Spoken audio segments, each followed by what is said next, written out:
हाँ जी, question number 12 में note करिए। If each angle of a triangle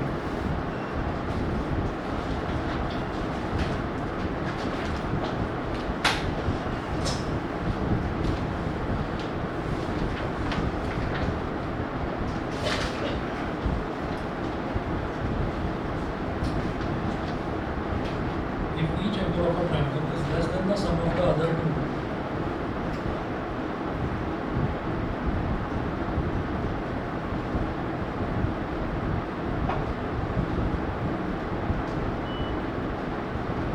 is less than the sum of the other two,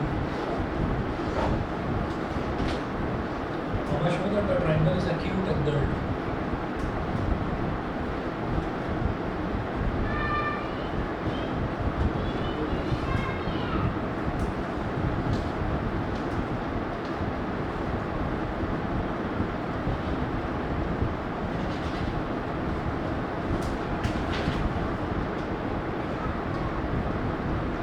Okay, if each angle of a triangle is less than the sum of the other two, show that the triangle is acute angled.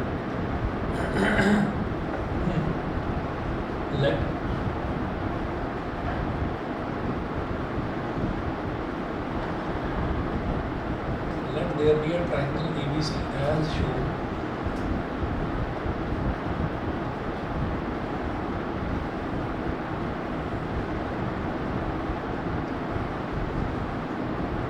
Let there be a triangle ABC as shown. If each angle of a triangle is less than the sum of the other two, given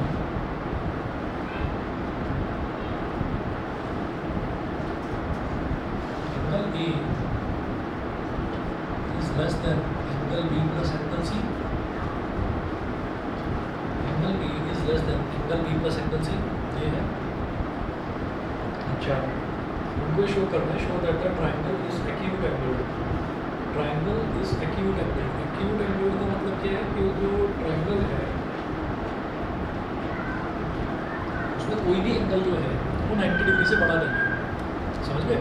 acute angle triangle ये होता है जिसमें तीनों angle जो है 90 degree से छोटे छोटे ही होते हैं, तो एक्यूट एंगल ट्राइंगल उसको बोल देते हैं। कोई भी एंगल 90 डिग्री से बड़ा नहीं है।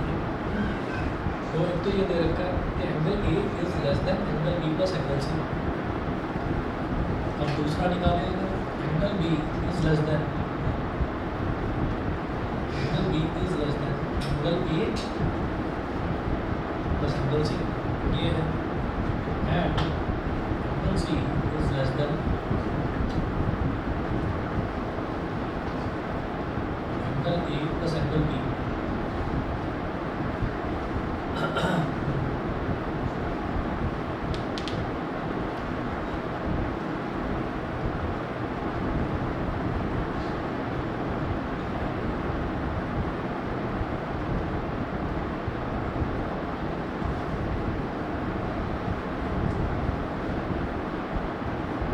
Angle B plus angle C से छोटा है। If each angle of a triangle is less than the sum of the other two, is less than the sum of the other two, show that the triangle is acute angle.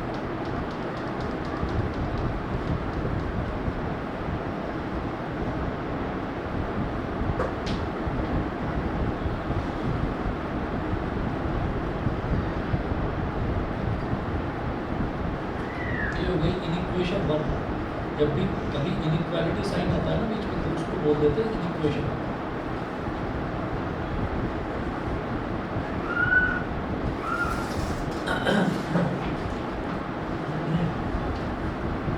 यहाँ inequation 1,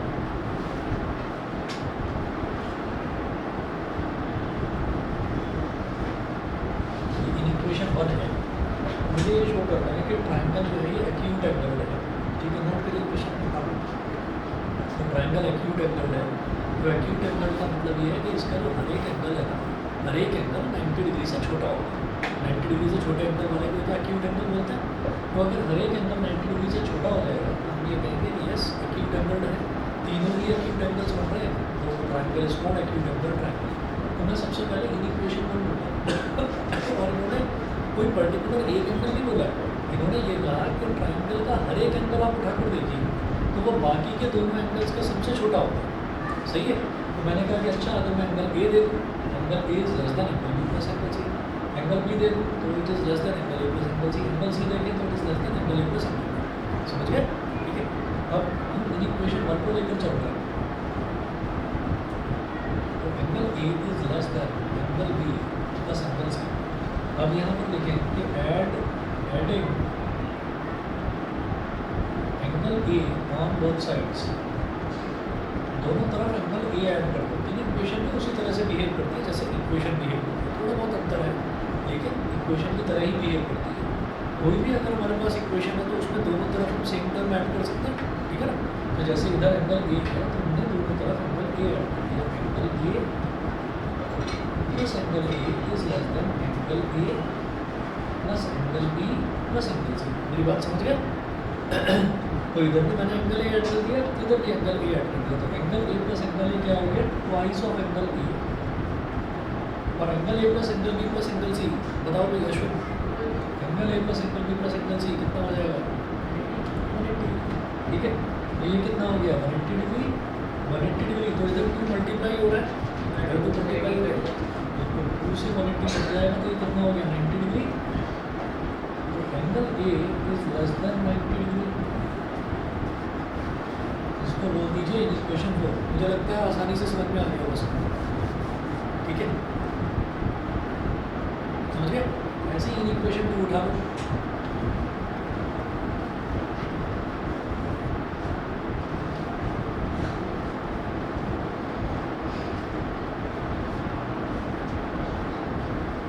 equation two, तो in equation two है angle B is less than, angle B is less than angle A plus angle C. यहाँ लिखेंगे adding angle B on both sides, दोनों तरफ angle B add करेंगे, तो angle B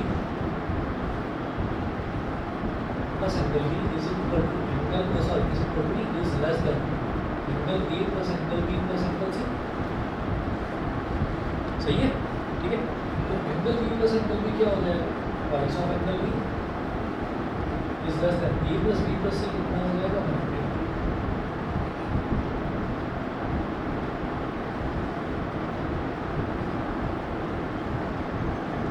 angle B भी less than 90 degree होगा, उसको क्या बोलेंगे?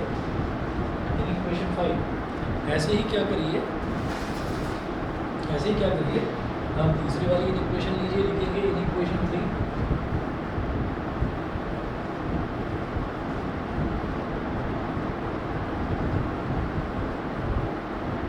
इन इक्वेशन 3 है angle C is less than angle A plus angle B.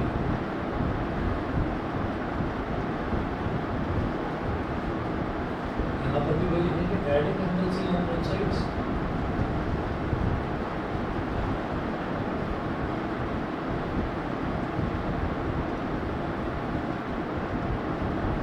C plus angle B is less than angle E plus angle B plus angle C. Angle C plus angle C is twice of angle C is less than 90 degree. Angle A plus angle B plus angle C. ये क्या है? ये हमारी angle से problem है, इसलिए सीधा 90 90 से angle C is less than 90 degrees. ठीक है, इसको मैंने बोल दिया इक्वेशन 6। यहाँ लिखेंगे four, fifth, and sixth. We can say that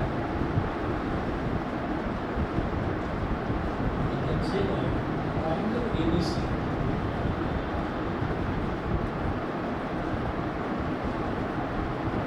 is an acute angle triangle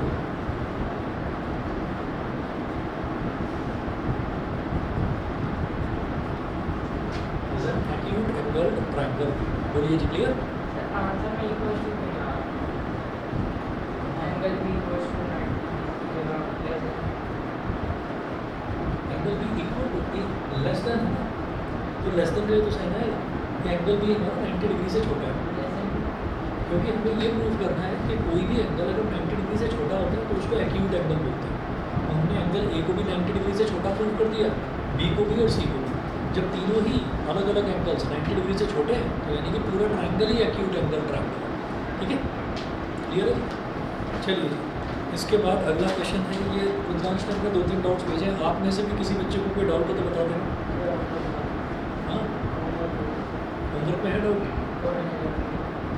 ठीक है, अभी देखते हैं क्वेश्चन नंबर 13 देखिएगा। If one angle of a triangle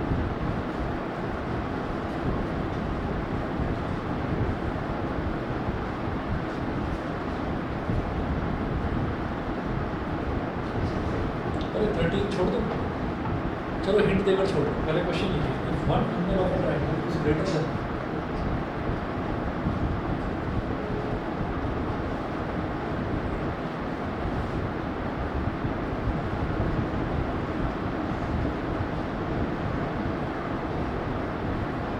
greater than the sum of the other two,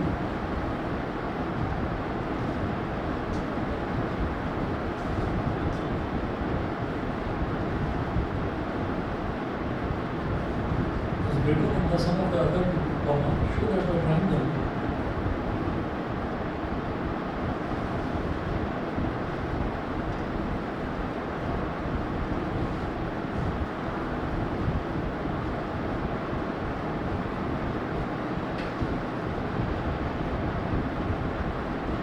triangle is obtuse angle.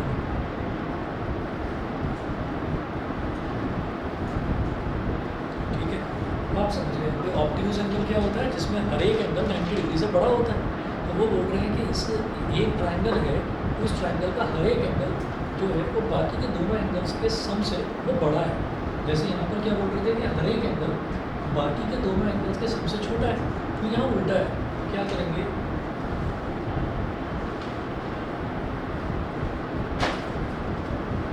let there be a triangle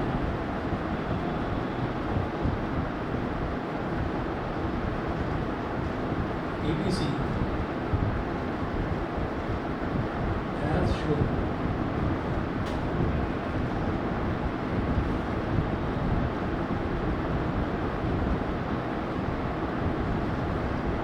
let there be a triangle ABC as shown।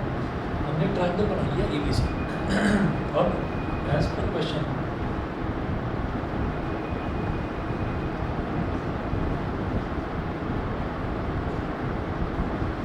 Angle B is greater than angle B plus angle C in equation में। मतलब हर एक angle जो है, हर एक angle बाकी के दोनों angles के सम से बड़ा है। यहाँ क्या दे रखा था, हर एक एंगल बाकी के दोनों एंगल्स के सम से छोटा है, यहाँ क्या दे रखा था, यहाँ इसका उल्टा दे रखा है। और इसी तरह से अगला एंगल अगर मैं देखूँ एंगल B, तो वो बाकी के दोनों एंगल्स यानी कि angle A plus angle C इससे बड़ा है।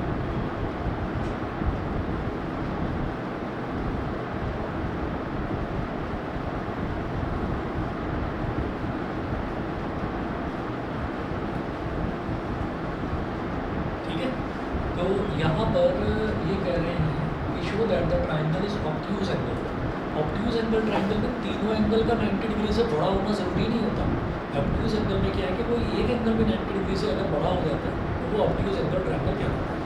ठीक है ना, आप ऐसे ही सोच कर देखिए कि अगर मान लीजिए मैं किसी ट्राइंगल में ये कहूँ कि हमारे तीनों ही एंगल 90 डिग्री से बड़े हो जाएंगे, ठीक है, तीनों ही अगर 90 डिग्री से बड़े हो जाएंगे तो क्या ये पॉसिबल है? पॉसिबल ही नहीं है।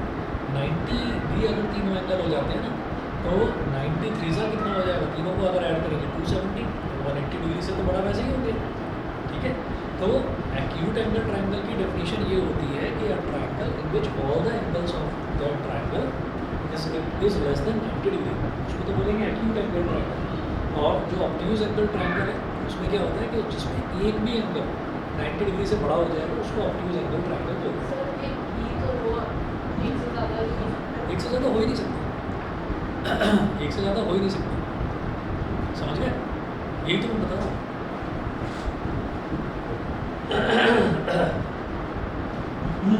यहाँ लिखेंगे in equation 1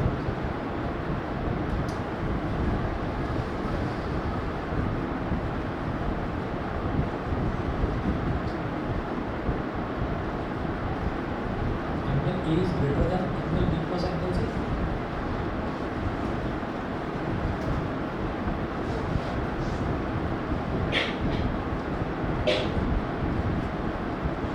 adding angle A on both sides, दोनों तरफ एंगल ए को ऐड कर दीजिए। Angle A plus angle A is greater than angle A plus angle B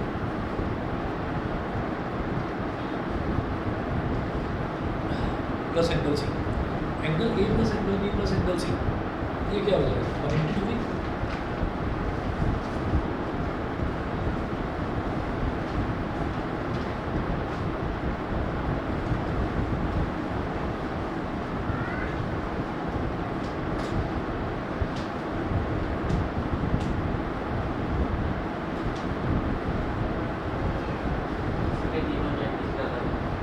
हाँ, तीनों को अलग अलग अगर प्रूव करेंगे तो हम ये प्रूव कर सकते हैं कि तीनों भी 90 डिग्री से ज़्यादा है। तीनों को अलग अलग अगर प्रूव करेंगे, हमें तो एक ही प्रूव करना है बस एक, मुझे तीनों लेकर चलेंगे बस एक दिखा देंगे, ठीक है।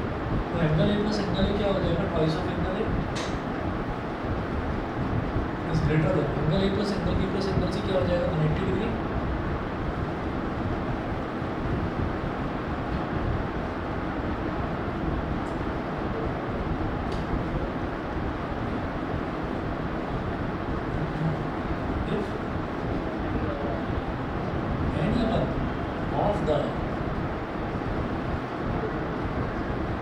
Any one of the three angles of a triangle is greater than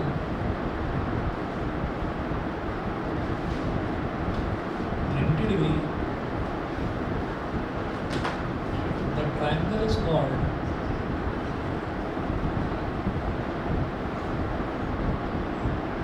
obtuse angled triangle.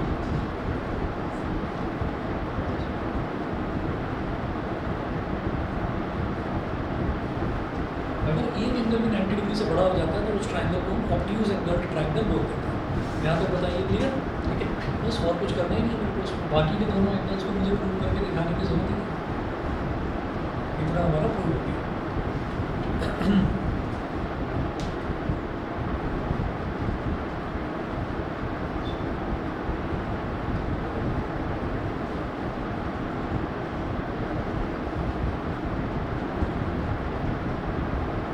और कौन सा बता रहे थे रुद्रांश, बताओ।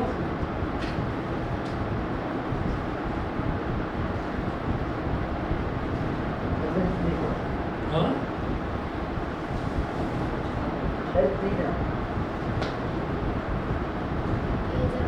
अच्छा,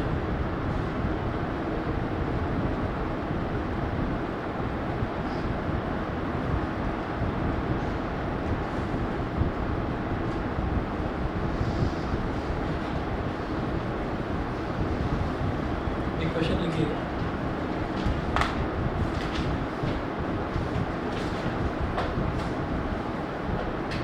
figure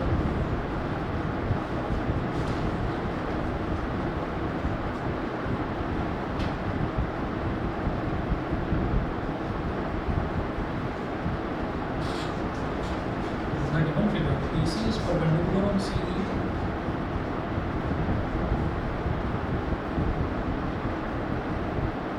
AC is perpendicular on CE and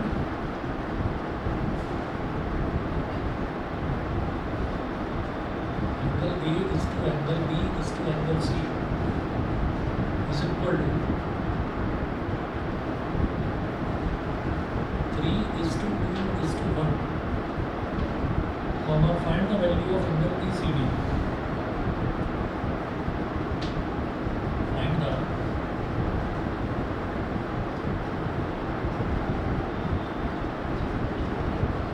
value of angle ECD.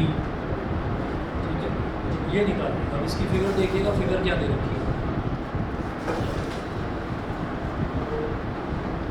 अच्छा, नेक्स्ट जो आप लोगों के सबके एग्जाम है वो सितंबर में ही होंगे, उसमें ट्राइंगल सभी के में आ रहा है नहीं? इसमें इक्वेशन 2 और 3 इक्वेशन 2 और 3 भी है, जरूरत नहीं। एक एंगल आ गया ना 90 डिग्री से ऊपर, बस हो गया। एक्चुअली ऑब्ट्यूज एंगल में कोई एक एंगल भी 90 डिग्री से ज़्यादा आ जाए, हो गया वो ऑब्ट्यूज एंगल। एक्यूट में तीनों का 90 डिग्री से कम होना ज़रूरी है, सही है? ठीक है, चलिए जी आगे चलते हैं। तो ये वाला जो क्वेश्चन है इसकी फिगर दे रखी है।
अच्छा, अब आप ये देखिएगा कि ये हमारे पास है इनका given figure A C is perpendicular to C, तो ये 90 डिग्री एंगल दे रखा है।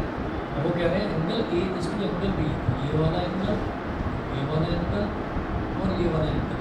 तो एंगल ए ये हो गया 3x हो गया, ये हो गया 2x और ये हो गया 1x। 1x को सिंपली आप x में बोल सकते हैं।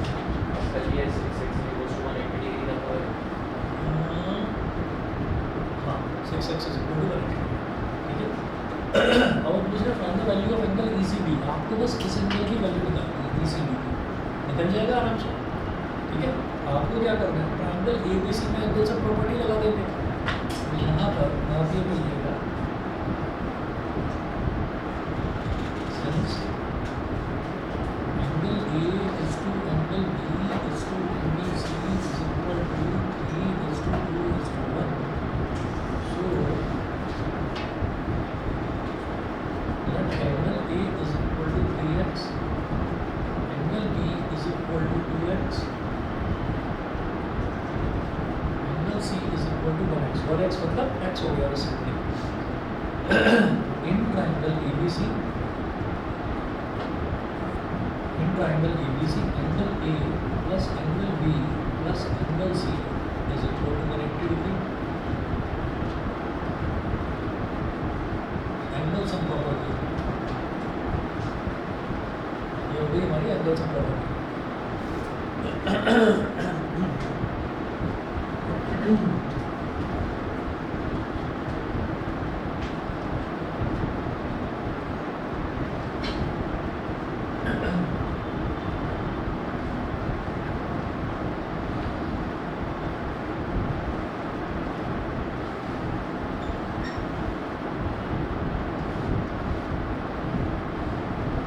तो ये हो गया 3x plus 2x 1 plus 1x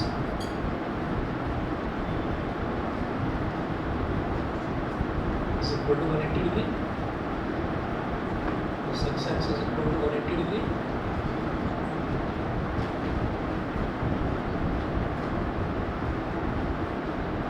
x की वैल्यू कितनी होगी 30 डिग्री, बताइए तो क्लियर है। x की वैल्यू 30 डिग्री होगी, तो अब आप ये देखिएगा 320 और 2 नहीं, मेरे को वो करना ही नहीं है। उन्होंने पूछा बस एंगल ECD निकालना है, तो जब एंगल ECD निकालना है तो मेरे को सिर्फ इसी की ज़रूरत है ना। और ये 90 डिग्री दे ही रखा है, बस आगे का काम हो जाएगा। तो हम ये कहेंगे कि angle ECD plus angle ECB, ये पूरा बड़ा एंगल जो है ना, ये पूरा बड़ा एंगल, इसको क्या बोलेंगे ECB। ये समझ रहे हैं, दिखाई दे रहा है उधर से ECB B ये वाला, ठीक है। तो ECD ये इस लाइन के इस तरफ बन रहा है एंगल, और ECB ये इस लाइन के इस तरफ बन रहा है एंगल। तो दोनों एक स्ट्रेट लाइन पर बन रहा है एंगल, तो दोनों का सम क्या हो जाएगा 180 डिग्री, लीनियर पेयर, ठीक है। तो यहाँ लिखेंगे angle ECD plus angle ECB is equal to 180 degree. Bracket में लिखिएगा लीनियर पेयर,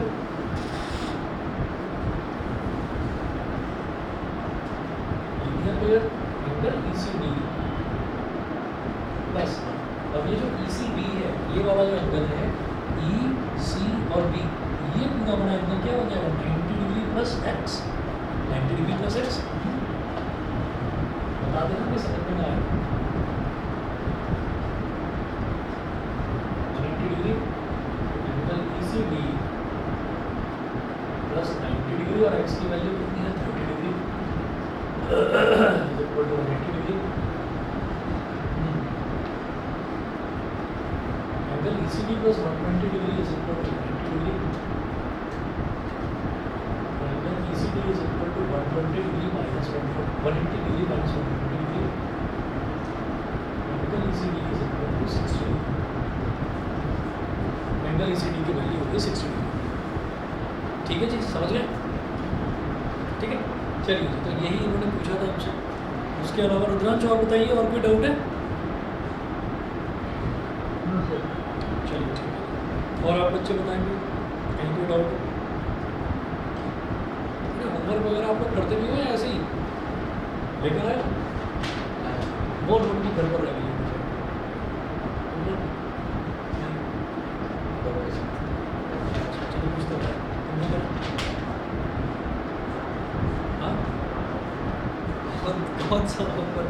भेजा था ग्रुप पर, फोटो तो देख ले। मैथ्स का नहीं हाँ बस क्या किए लाए हो? दिखाओ।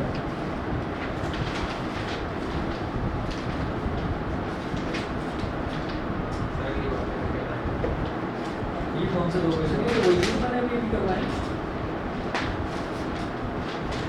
हाँ अगली बार करना, बीच में तो थोड़ा तुमने करके दिखाना शुरू करा था भैया अपना पॉलिनोमियल्स के टाइम पर।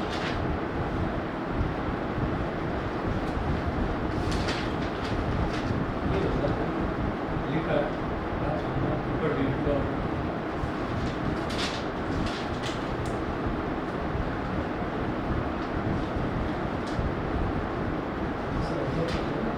साइड में एक डैशबोर्ड है।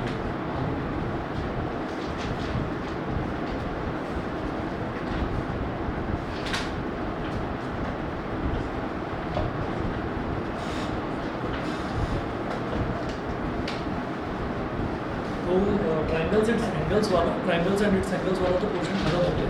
फिर अगला स्टार्ट करवा देते हैं कॉन्ग्रुएंट ट्राइंगल्स। ठीक है हाँ जी पूछना है बताओ।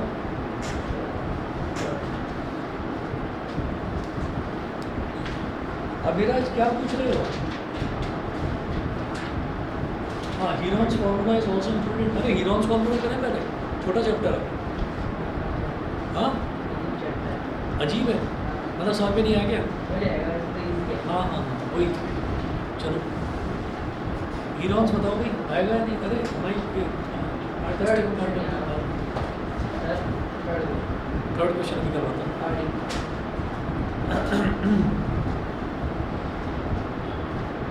तुम्हारी को क्या हार्ड है ये? हाँ हाँ तो उसने लिख दिया यहाँ पर हार्ड। कौन सा वाला? थर्ड वाला बोल रहे हो?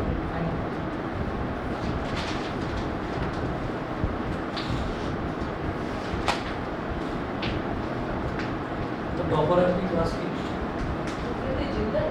हाँ पता नहीं, टॉपर है वो।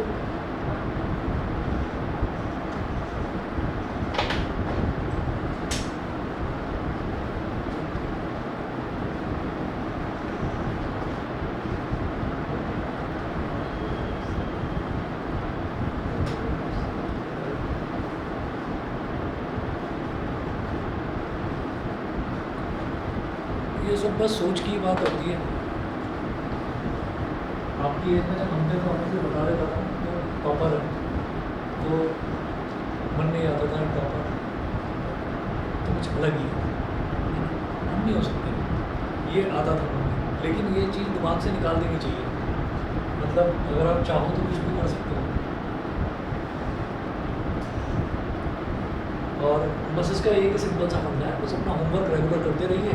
आपको धीरे धीरे पता भी नहीं चलेगा। होमवर्क में मैं कोई बहुत ज़्यादा क्वेश्चन देता नहीं, 4 या 5 क्वेश्चन रहते हैं, वो आप रेगुलर करते रहिए। धीरे धीरे आपको पता भी नहीं चलेगा, आपकी तैयारी बहुत अच्छी हो जाएगी।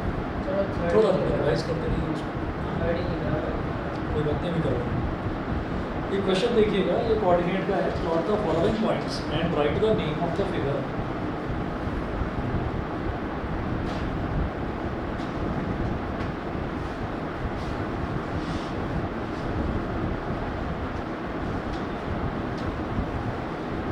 Plot the following points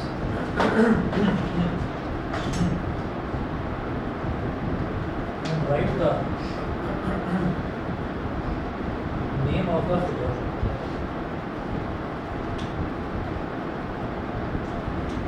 Write the name of the figure obtained by joining them in order. Obtained by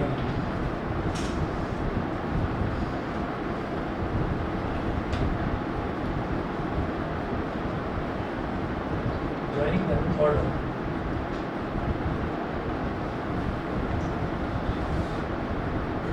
तो P दे रखा -3, -2,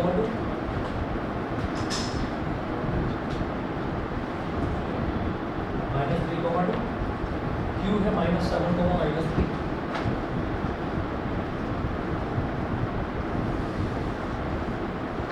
R है 6 minus 3,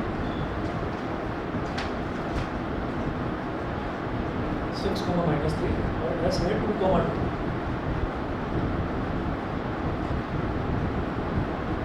S है 2 2। तो प्लॉट द फॉलोइंग पॉइंट्स, तो ये पॉइंट्स तुमको प्लॉट करते हैं। इसमें देखिएगा हमने बनाया वाई एक्सिस,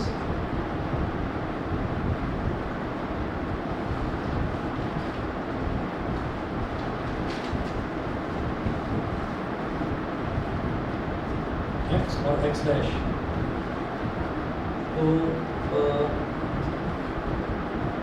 0 -1 -2 -3 -4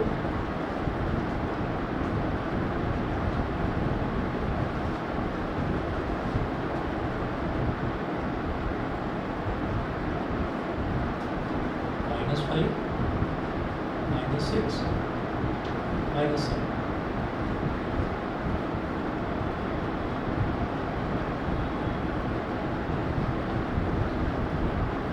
वाई में 1 2 3 4 5 6 -1 -2 -3 -4 -5 1 2 3 4 5 6। ये हो गया। अब जरा देखिएगा कि P के कोऑर्डिनेट से -3, 2, तो x की वैल्यू -3 और y की वैल्यू +2। तो यहाँ डॉट लगा दिया हमने, ये क्या हो गया -3, 2, ठीक है। तो ये हो गया P -3, 2, फिर Q है -7, -3, तो Q क्या है -7, -3।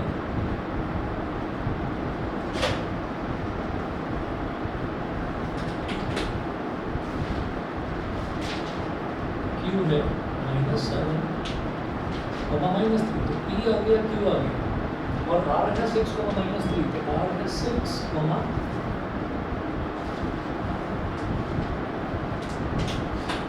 -3, R है 6, -3, और S है 2, 2, तो 2, 2, ये S हो गया 2, 2। अब इन चारों पॉइंट्स को हमें ज्वाइन करना है। तो हमने क्या करा, P से Q को ज्वाइन कर दिया, Q से R को ज्वाइन कर दिया, और R से S को ज्वाइन कर दिया, और P से S को ज्वाइन कर दिया। बताइए जी क्या हो गया? शेप देखकर समझ में आ रहा होगा क्या बना है? ट्रेपेजियम। बहुत बढ़िया, ठीक है। ये कौन सी बन गई फिगर? लिखेंगे ट्रेपेजियम। ट्रेपेजियम समझते हैं क्या होता है? ट्रेपेजियम में दो साइड्स तो पैरेलल होती हैं, जैसे ये दिखाई दे रहा है कि PS और QR, ये दोनों के दोनों एक दूसरे के पैरेलल हैं और बाकी के दोनों साइड्स पैरेलल नहीं होती, उसको ट्रेपेजियम बोलते हैं। तो ट्रेपेजियम बन गया। हाँ हाँ, वो तुम देखकर नहीं समझ पाए होगे, कोई बात नहीं, ठीक है जी।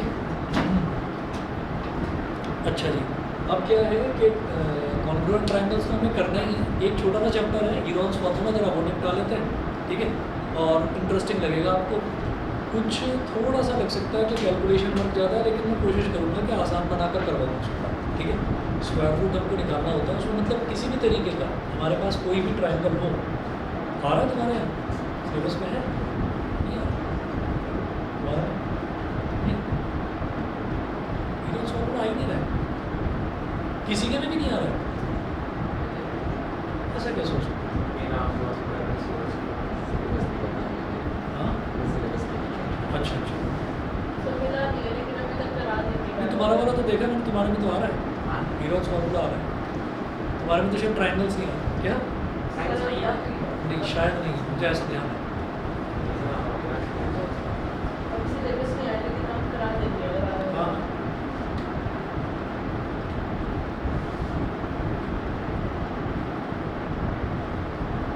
हमारा तो है ना, मेरे को saved number system, polynomial, coordinate, linear equation, two variable, lines and angles और हीरोन्स फॉर्मूला। ट्रायंगल नहीं आ रहा तुम्हारा? एक ही चैप्टर बच रहा है, बस वही करना है, ढंग से करना है। और इस बार फुल आउट ऑफ फुल आने चाहिए। अरे ये हंसने वाली बात गलत है। इसमें मतलब ये मत समझना, एक्चुअली क्या है ना कि हम थोड़ा सोच के तो देखो, आ सकते हैं, कोई बड़ी बात नहीं। आज जो एक छोटी सी स्टोरी आ रहा है हीरोन सा है ना, 1 मार्क्स के 2 क्वेश्चन आएंगे और 3 मार्क्स के 2। लो जी ब्लू प्रिंट भी है पड़ा। एक छोटी सी स्टोरी सुनाता हूँ। हमने जब अपना 12th कंप्लीट करी, 12th कंप्लीट करने के बाद में कॉलेज में एडमिशन, मैंने 1 साल का ड्रॉप लिया था इंजीनियरिंग एंट्रेंस की। तो वो ड्रॉप लेने के बाद फिर ये सोचा कि किसी बड़े कॉलेज में, गवर्नमेंट कॉलेज में एडमिशन हो जाए। एक ना बड़ा अजीब सिस्टम है हमारे यहाँ पर इंडिया में, वो सिस्टम बड़ा अजीब है कि जब हम फर्स्ट क्लास से लेकर 12th क्लास तक पढ़ते हैं तो हम ये चाहते हैं कि हमारा जो एडमिशन है वो प्राइवेट स्कूल में हो जाए। प्राइवेट स्कूल में पढ़ना चाहते हैं, गवर्नमेंट स्कूल में नहीं पढ़ते, क्योंकि गवर्नमेंट स्कूल में जो है, गवर्नमेंट स्कूल में टीचर ही ऐसे अजीब गरीब से हैं, है ना, कभी आते भी नहीं हैं। और वहाँ पर वो बनता है, वो मिड डे मील बनता है। तो क्या होता है कि जैसे यहाँ पर तो आपको बड़ी मोटी मोटी फीस देनी पड़ती है प्राइवेट स्कूल्स में।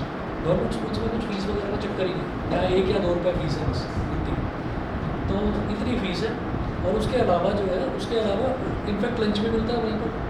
जो टीचर है ना वही बनाते हैं खाना, ठीक है, मतलब सुपरवाइज करते हैं। पर कई बार टीचर भी बनाते रहते हैं, वहाँ कढ़ी चावल वगैरह सब बनाते हैं। तो बच्चे वही खा के आते हैं वहाँ से।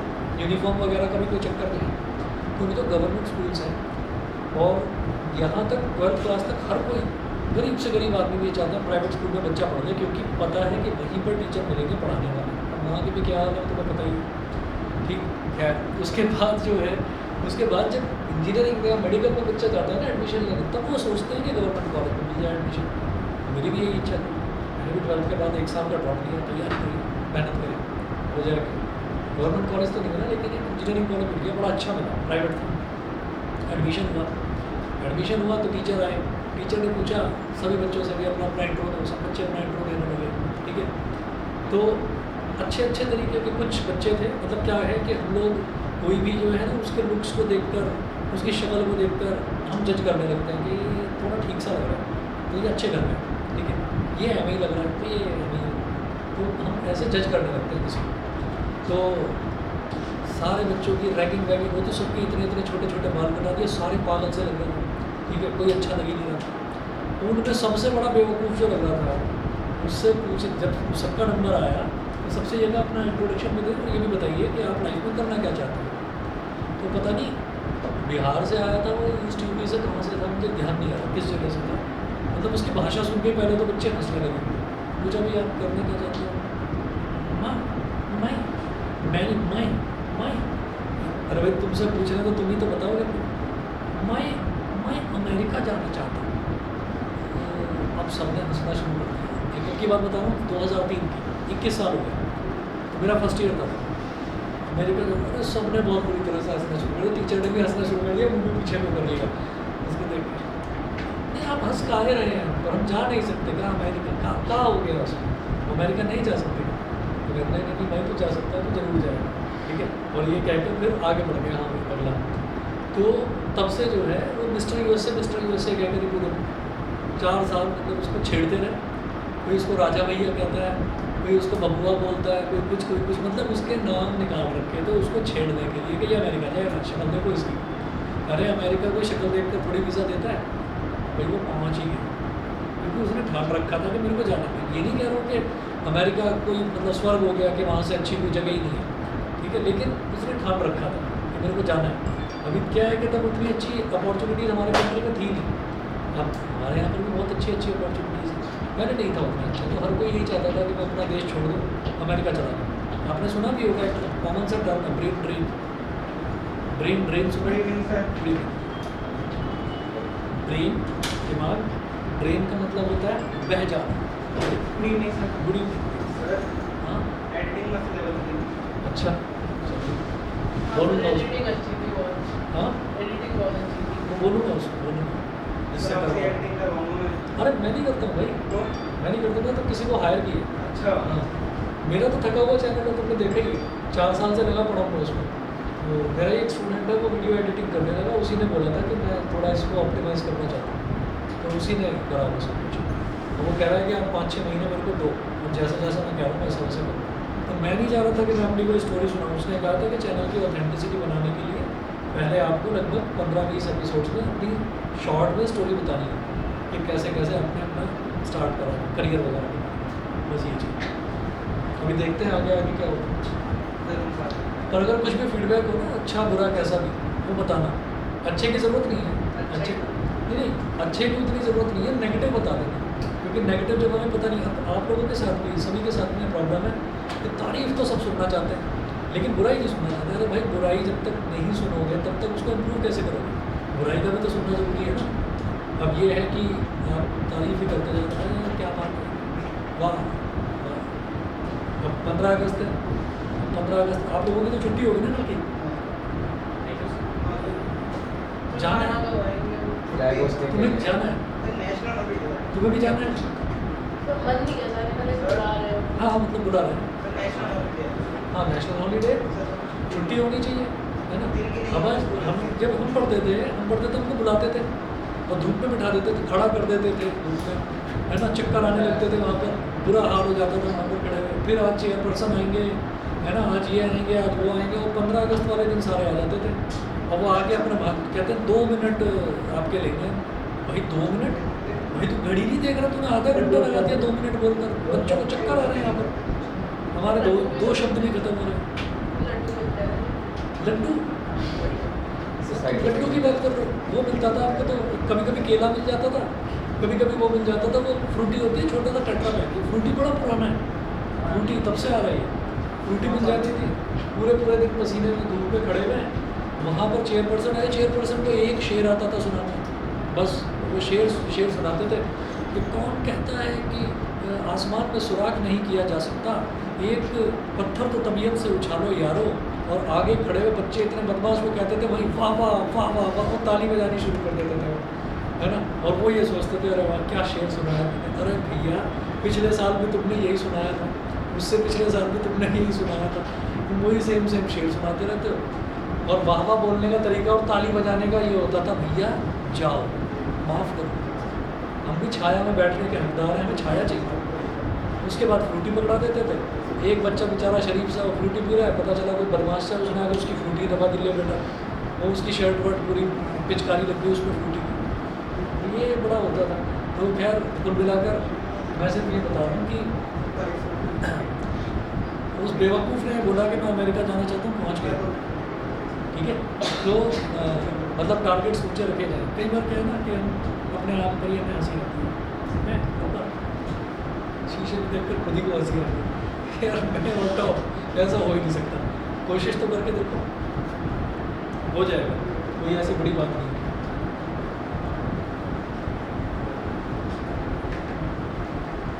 आप लोग बस एक छोटा सा नियम है, बस उसको फॉलो करो, उसके लिए ना पीछे नहीं पड़ना चाहिए। मतलब होमवर्क अपना रेगुलर रखें और मतलब 10th वाला कोई भी सीनियर आपका जानकार हो उससे बात कर लें, पता चलेगा, वो बताएगा कि भैया 9th आसान थी, सॉरी 9th मुश्किल थी, 10th कंपेरेटिवली आसान। तो 9th और 10th में अंतर है ही। 9th थोड़ी सी मुश्किल है, थोड़ी मुश्किल है तो थोड़ी सी और मेहनत करो, क्या होगा। क्यों है आशीष? क्या ग्रेविटेशन? हाँ कल करो।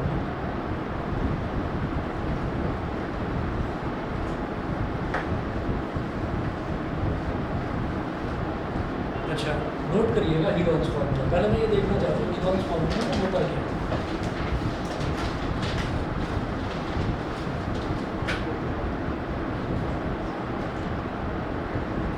हीरोन्स फॉर्मूला,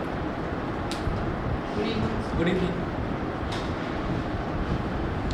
हीरोन्स फॉर्मूला में जैसे हमारे पास एक राइट ट्रायंगल होता है, गुड इवनिंग। राइट ट्रायंगल में तो हाफ बेस इंटू हाइट कर देते हैं, फॉर्मूला लगाते हैं तो एरिया निकल जाता है उसका। लेकिन जब हीरोन्स फार्मूला की बात करते हैं तो हीरोन्स फार्मूला में कोई भी ट्रायंगल, उस ट्रायंगल का एरिया हम आसानी से निकाल सकते हैं, कोई भी कैसा भी ट्रायंगल।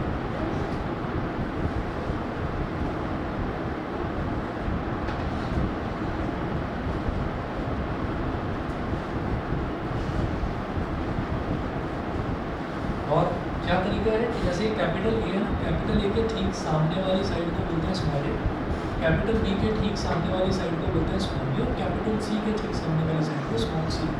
ठीक है। और यहाँ पर एक टर्म होती है,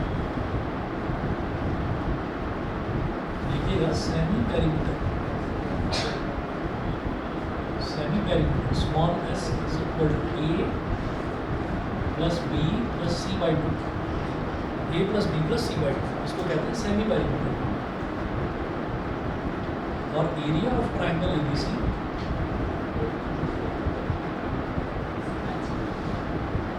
is equal to under root